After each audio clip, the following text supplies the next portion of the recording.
अस्सलाम वालेकुम। आप देख रहे हैं के न्यूज चैनल। खबर शामिल करते हैं हाफजाबाद से। हमारे नुमाइंदे शाहबाज अत्तारी की रिपोर्ट के मुताबिक खैनी वजीरा जो कि बने के रोड पे वाक़ है, गांव के लोग कोरोना से कम और डेंगू के खदशात से ज्यादा दो चार नजर आते हैं।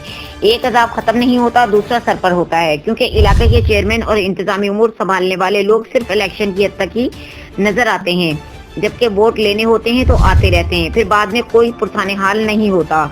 जिस इलाके से इलेक्शन लड़के वो कामयाब हुए, इन लोगों को क्या प्रॉब्लम है वो कभी नहीं देखते। किसी भी हुक्मरान को कोई भी फर्क नहीं पड़ता।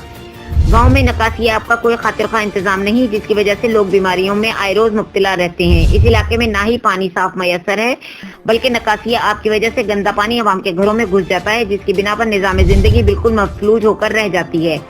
अहले इलाका की मौजूदा हुक्मरान और इंतजामिया से अपील है कि उनको जिंदगी गुजारने के जायज सहूलियात मैसर की जाए और नकासी आपका कोई बेहतर इंतजाम किया जाए, ताकि सादा लोग जिंदगी में सुकून और बीमारियों से महफूज रह सकें।